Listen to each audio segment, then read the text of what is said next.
कहते हैं कि किसी भी चीज़ का ज़्यादा होना बहुत ज़्यादा नुकसान होता है। और दोस्तों, आज की जो सच्ची घटना हम आपको सुनाने जा रहे हैं, ये दरअसल इसी तरह से है। आप अक्सर जानते होंगे कि अपने लाइफ में ज़्यादा खाना खाना भी नुकसान होता है, ज़्यादा पानी पीना भी नुकसान होता है। और ठीक इसी प्रकार से हमारे जीवन में जो जो चीज़ ज़रूरत है, जितना उसकी लिमिट है, अगर लिमिट के हिसाब से ही अगर हम उस चीज़ को यूज करते हैं तो कहीं ना कहीं वो बहुत फ़ायदा होता है। लेकिन अगर वो हम लिमिट से बाहर चले जाते हैं तो वो हमारे जीवन में बहुत ज़्यादा नुकसान करता है। और आज की घटना में कुछ इस तरह से ही होता है कि एक महिला को एक सेक्स की बीमारी हो जाती है, और एक ऐसी बीमारी हो जाती है जिसके वजह से उसके ऊपर न जाने कितने लोगों ने सेक्स किया होगा, लेकिन उसका कहीं ना कहीं उस चीज़ से मन नहीं भरता है और काफ़ी परेशान हो जाते हैं। उसके साथ जब ये हकीकत की पता चलती है, कहीं ना कहीं तो बहुत लेट हो जाता है कि हकीकत में इसकी कोई बीमारी की वजह से ऐसा होता है। और इस कहानी में ऐसा ही हुआ। इसी की वजह से कहीं ना कहीं एक महिला की जान चली जाती है और न जाने कितनी जिंदगियां तबाह हो जाती है। न चाहते हुए भी एक अच्छा खासा इंसान अपराधी बन जाता है और ज़िंदगी तबाह हो जाती है। नमस्कार दोस्तों, मैं हूं जगदीश गुप्ता। न्यूज़ सच तक की एपिसोड में मैं फिर से हाजिर हूं क्राइम की एक सच्ची स्टोरी को लेकर। उम्मीद करता हूं कि आप लोग स्वस्थ होंगे, मस्त होंगे। बात कर रहा हूं मैं सन 2011 में। एक लड़की का नाम होता है निर्मला, जिसकी उम्र लगभग 30 साल होती है। और एक लड़के का नाम होता है संजय। अब संजय के साथ निर्मला की शादी हो जाती है, और जब उसके साथ वो घर में दुल्हन बन करके आती है तो संजय फूला नहीं समाता है। वो सोचता है कि वाह रे भगवान, आपने मुझे इतनी अच्छी पत्नी दे दिया। और जो वैसे निर्मला जो थी वो सच में ही इतना खूबसूरत थी कि उसको देख करके कोई भी आदमी दीवाना हो सकता है, क्योंकि इतनी सुंदरता को देखकर और उसके जो हाइट थे, उसके जो हेल्थ थे और उसके अंदर जो कोमलता थी, इन सारी चीज़ों को देख करके कहीं ना कहीं संजय अपने मन में बहुत काफ़ी प्रसन्न होता है और बहुत खुश होता है। अब इसके बाद में कुछ दिन तक ये मामला चलता है, क्योंकि संजय भी अपने ज़िंदगी में कहीं ना कहीं ये चीज़ सोच के रखता है कि जब हमारी शादी होगी और जब हमारी पहली सुहाग रात होगी तो उसके लिए वो तरह तरह की तैयारियां भी किया था, अपने घर को सजाया भी था और अपने घर में परफ्यूम अतर जो भी होता है वो सारी चीज़ें ला के लगाया था, जैसे कि कहीं ना कहीं उस चीज़ में कमी ना रह जाए। और वो अपने दोस्तों से इसके बारे में कुछ पूछा भी था, समझा भी था कि दरअसल जब शादी होती है तो शादी होने के बाद में महिला जो होती है, जो उसकी होने वाली पत्नी होती है, वो कैसे खुश होती है। और उसको खुश करने के लिए कई प्रकार के लोग इंतज़ाम करते हैं। और कुछ लोगों का तो ये भी मानना होता है कि पहली सुहाग रात के दिन जो आदमी अपने पत्नी को अच्छा से खुश कर देता है, उसकी गुलाम बन करके वो पत्नी उसके घर में हंसी खुशी रहती है। लेकिन ऐसा नहीं होता है दोस्तों। दरअसल होता तो ये है कि पत्नी सिर्फ सेक्स की ही भूखी नहीं होती है, बल्कि वो तुम्हारे भावनाओं को भी भूखी होती है और उसकी भावनाओं का जो कद्र करे उसकी भी भूखी होती है। और समय टाइम पर लिमिट के हिसाब से हर चीज़ कहीं ना कहीं ज़रूरत होता है। ये अपने ज़िंदगी में बहुत ज़्यादा सपना सजो के रखा था और संजोग से इसको बहुत अच्छी बीवी भी मिल गई थी। कहीं ना कहीं ये बहुत काफ़ी खुश रहने लगा था। अब शादी होने के बाद में जब ये मामला 2-4 दिन तक गुजरता है तो जो उसकी बीवी होती है वो कहीं ना कहीं लोग कहते हैं कि जब शादी होता है तो पत्नी को पहले पति को मनाना पड़ता है सुहाग रात वाले दिन में। लेकिन यहाँ पे मामला उल्टा था। जब ये संजय जाता है उसके पास बेड में और जैसे ही ये उसको टच करता है तो टच करने के बाद में जो निर्मला होती है वो करंट की जैसे चिपक जाती है और मानो उसके अंदर आग सी लग जाती है। और आग लगने के बाद में दोनों आपस में शारीरिक संबंध बनाते हैं और ये सिलसिला ऐसा कुछ दिन तक चलता रहता है। अब ये 2-4 दिन 6 दिन ऐसा मामला जब चलता है, दिन में और रात में इस तरह से ये लोग आपस में शारीरिक संबंध बनाते हैं कि दिन में न जाने कितनी बार होती है, रात में न जाने कितनी बार होती है, लेकिन कहीं ना कहीं जो निर्मला होती है, इसके अंदर का जो प्यास होता है, जो भूख होती है सेक्स की, वो ख़त्म होने का नाम नहीं लेती है। अब इसके बाद नया नया शादी हुआ है तो ये मामला कुछ दिन तक इस तरह से चलता है, लेकिन कहते हैं कि जब किसी भी चीज़ की जास्ती हो जाती है तो वो नुकसान हो जाता है। ठीक इसी प्रकार से अब ये जब कुछ दिन गुजरता है तो गुजरने के बाद में ये जो संजय होता है ये काफ़ी कमज़ोर होने लगता है। और कमज़ोर इसलिए होता है क्योंकि हर चीज़ जब लिमिट से बाहर हो जाता है, आप दिन में अगर 2-4 बार डेली सेक्स करेंगे, रात में भी अगर 2-4 बार आप सेक्स करेंगे तो निश्चित बात है आपको कमज़ोरी हो जाएगी, आपका बहुत सारा प्रॉब्लम आना शुरू हो जाएगा। लेकिन जो निर्मला होती थी उसको हमेशा सेक्स ही ज़रूरत रहता था और कहीं ना कहीं इस बात को संजय समझ नहीं पाता था और जैसा जैसा वो निर्मला कहती थी वैसा वैसा ये करता था और ये अपने को भाग्यशाली समझता था क्योंकि एक पत्नी इसको ऐसी मिली थी जो इसको बहुत काफ़ी प्यार करती थी। अब ये मामला कुछ दिन तक जब गुजरता है तो लगभग 1 साल का समय गुजर जाता है। इसके बाद एक बच्चा हो जाता है,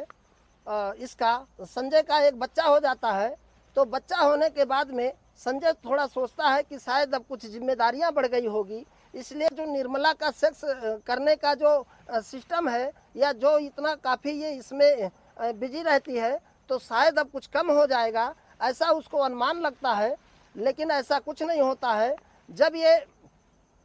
बच्चा पैदा होने के बाद भी निर्मला का जो सेक्स करने का सिस्टम था या जो वो चाहती थी, उसको ऐसा लगता था कि मेरे साथ कितने सारे लोग आकर के संबंध बनाए जिससे उसका जो है पूर्ति ही नहीं हो सकती थी। तो धीरे धीरे करके जब संजय परेशान हो गया, उसको थोड़ा सा डाउट लगने लगा कि अरे यार, ऐसा लगता है कि मैं जैसे ही बेड पे जाता हूँ वो तुरंत मेरे से चिपक जाती है। तो उसके दिमाग में एक ख्याल आता है कि कहीं ना कहीं चलो एक बार डॉक्टर से संपर्क करते हैं। लेकिन ये सोच के रह जाता है और उसके गांव में डॉक्टर नहीं होते हैं, कोई हकीम नहीं होता है और इसके बारे में ये कोई विचार तो बनाता है पर डॉक्टर के पास जा नहीं पाता है। उसके बाद में ये जो संजय होता है ये काफ़ी कमज़ोर हो जाता है और निर्मला को सेक्स करने से मना करने लगता है। इसके अंदर चिड़चिड़ापन आ जाता है और ये कहता है कि तुमको दिन सारा रात सारा खाली सेक्स की ही आवश्यकता होती है और तुम्हारे पास ऐसा कोई काम नहीं होता है। जब इतना बात वो कहती है,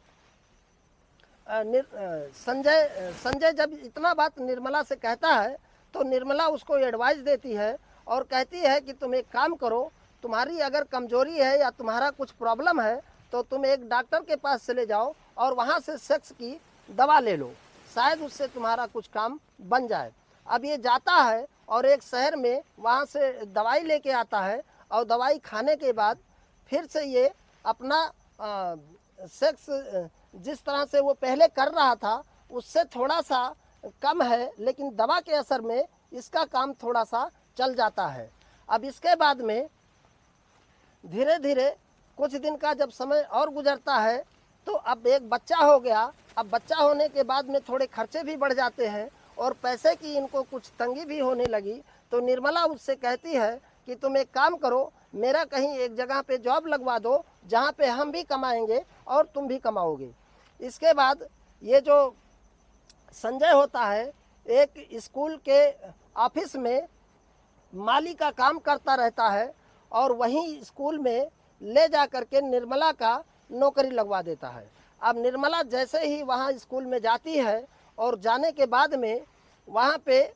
जितने भी स्टाफ के लोग होते हैं उनके साथ बातचीत करते हैं और देखने में तो ये खूबसूरत की बला होती है, कोई भी अगर इसको देखता है तो देखते रहता है। लिहाजा इसके साथ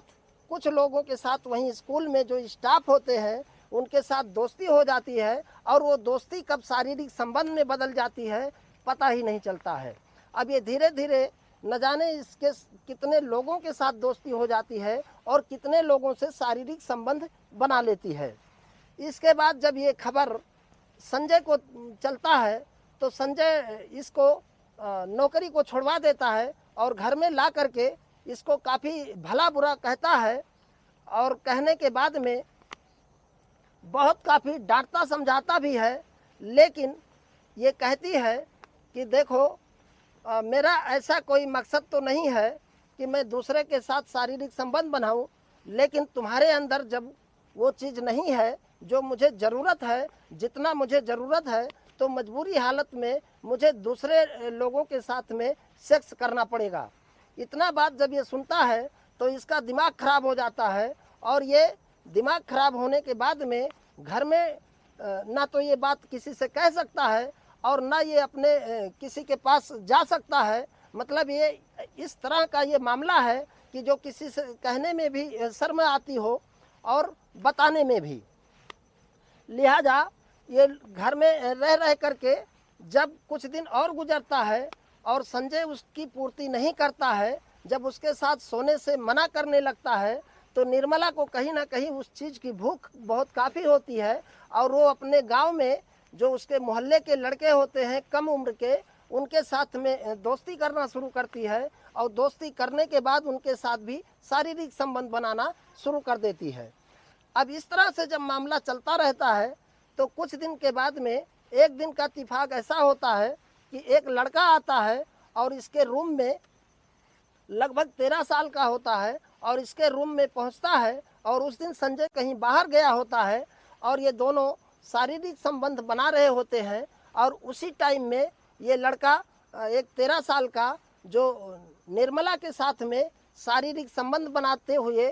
संजय आकर अपने घर में इसको देख लेता है। अब जैसे ही संजय देखता है उस लड़के को उसके ऊपर से हटाता है और हटाने के बाद 2-4 चांटा मारता है। मारने के बाद लड़के को वहाँ से भगा देता है। उसके बाद फिर निर्मला से कहता है कि तुम अगर इस तरह से हरकत पे बाज नहीं आओगी तो मैं तुम्हारे लिए कुछ एक ऐसा कदम उठाऊंगा कि जिससे सब दिन के लिए ये समस्या हम ख़त्म कर दूंगा। मतलब कि अपने दिल में ठान लेता है कि इतनी बड़ी बेइज्जती और इतनी बड़ी बदनामी और मेरे आंखों के सामने अगर इस तरह का होता है तो आप सोच सकते हैं कि क्या समस्या और क्या प्रॉब्लम आई होगी संजय के सामने, जिन्होंने अपनी पत्नी को एक लड़के के साथ सेक्स करते हुए देखा होगा। तो उसी समय वो सोच लिया था कि अगर ये नहीं मानेगी तो इसको हम जान से मार के ख़त्म कर देंगे। जबकि संजय बहुत सीधा साधा आदमी था, गांव में मेहनत मजदूरी करके जीना खाना उसका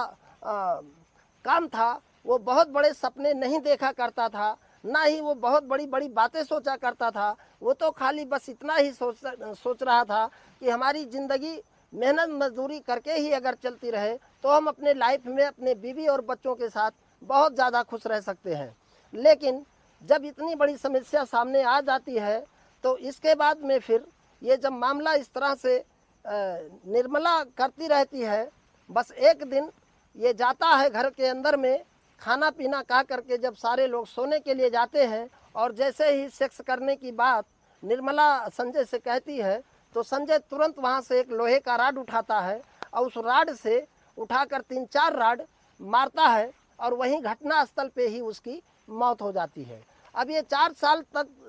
साल समय गुजर चुका था और जब ये इसकी मौत हो जाती है घटना स्थल पे तो ये रात में कहीं भागने के चक्कर में रहता है कि मैं कहीं से अब यहाँ से भाग जाऊँ, नहीं तो मैं पकड़ में आ जाऊँगा। लेकिन वहीं बगल में उसका 4 साल का एक बेटा सोया होता है और जब ये बेटा की तरफ देखता है तो कहीं ना कहीं बेटा का जो प्रेम है वो जाग जाता है और ये भागने के लिए सोचता है कि अब मैं नहीं भागूंगा और मैं पुलिस के सामने आत्मसमर्पण कर दूंगा। इसके बाद वो बेटे को अपने गले से लगाता है और वहीं पर वो जो निर्मला होती है वहाँ से एक खोदने के लिए एक वहाँ पे कुदार होता है और उससे खोद करके लगभग 2-2.5 फीट का गड्ढा खोदता है उसके घर के अंदर ही और वहीं पे निर्मला की लाश को दफना देता है। अब लाश को जैसे ही वो दफनाता है और दफनाने के बाद में रात भर उसके बेटे के साथ में वो सोचता रहता है कि या भगवान मेरे हाथ से क्या गलती हो गया और मैं क्या कर दिया जो मुझे नहीं करना चाहिए था। लेकिन अब तो ये गलती उसके साथ हो चुकी है, अब ये भाग भी नहीं सकता, क्योंकि इसकी जो बेटे का जो ममता था वो कहीं ना कहीं उसको जाने से रोक रहा था। इसके बाद ये खुद जो है पुलिस को फ़ोन करता है और कहता है कि साहब मेरे हाथ से एक हत्या हो गई है, मैंने अपने पत्नी को मार के और मेरे घर में ही इसकी लाश को दफना दिया है और आप मुझे गिरफ्तार कर लो, मैं आत्मसमर्पण कर रहा हूँ। इसके बाद फिर पुलिस जो है जैसे वहाँ से नहीं निकलती है और ये तुरंत अपने बेटे को लेकर के पैदल पुलिस स्टेशन में जा पहुँचता है। वहाँ जाने के बाद में जब इसके साथ बातचीत होती है तो ये वहाँ से पुलिस को लेके आता है और घर के अंदर ला करके सारे सामान को बरामद करा देता है, जिससे वो मारा था वो लोहे का हथियार और उसकी जो डेड बॉडी होती है वो भी वहाँ पे बता देता है पोस्ट, और सारे डेड बॉडी को पुलिस कस्टडी में लेती है और इसको लेकर के थाने पहुँचती है दोबारा। और जाने के बाद जब इसके साथ पूछताछ करती है तो जब ये कहता है कि साहब मेरी पत्नी को पता नहीं क्या बीमारी था कि क्या था, मुझे तो पता नहीं, लेकिन मेरी पत्नी का पेट कभी भी सेक्स से इतना दिन हो गया नहीं भर पाया और इसके वजह से बहुत काफ़ी हमने प्रॉब्लम हुआ, काफ़ी जगह पे उन्होंने शारीरिक संबंध बनाया और इसी बात को लेकर मुझे गुस्सा था और इसीलिए मैंने उसको जान से मार दिया। हालांकि पुलिस इस बात को मानने के लिए तैयार हुई कि कहीं ना कहीं एक ऐसी बीमारी होती है और जो लाखों महिलाओं में एक महिलाओं को होता है और वो ऐसा बीमारी होता है कि जो महिलाओं को सेक्स से उनका कभी भी इच्छा नहीं बढ़ता है, उनको जितना ही सेक्स करोगे उससे ज़्यादा ही उनका बढ़ता जाएगा, लेकिन कम नहीं होता है। पुलिस वाले जब कहते हैं इस बात को कि शायद तुमको इसके बारे में डॉक्टर के पास जाना चाहिए था और इसका इलाज करवाना चाहिए था, उसको एक बीमारी होती है जो उसको वही बीमारी थी और उस बीमारी के वजह से इस तरह से वो हरकत कर रही थी। तो दोस्तों अब इस घटना में कहीं ना कहीं एक मासूम बच्चा है 4 साल का, जो अभी उसका पता नहीं उसकी लाइफ क्या होगा, और उसकी जो माँ होती है वो कहीं ना कहीं उसकी मौत हो जाती है, और उसका जो सीधा साधा एक बाप होता है वो कहीं ना कहीं जेल के अंदर चला जाता है। तो दोस्तों कहने का मतलब ये होता है कि ये जो आज की सच्ची कहानी हम आपको बता रहे हैं, ये किसी की भावनाओं को ठेस पहुंचाना नहीं बल्कि आपको सावधान और सतर्क करना है, क्योंकि सतर्कता ही हमारी ज़िंदगी का एक ऐसा चीज़ है जहां से हम बहुत आसानी से बच सकते हैं। क्योंकि इस कहानी में एक व्यक्ति ने अगर उसको जागरूकता होता, उसके अंदर अगर एक जागरूक होता या किसी भी प्रकार की ऐसी ज्ञान होती तो आज वो आदमी जिंदा होता और उसकी पत्नी भी जिंदा होती और उसका हंसता खेलता परिवार नहीं बिगड़ता। तो दोस्तों इस वीडियो के अंदर आपको क्या कहना है आप हमें कमेंट बॉक्स में लिख सकते हैं। तब तक के लिए अपना ख्याल रखिए। नमस्कार। वंदे मातरम।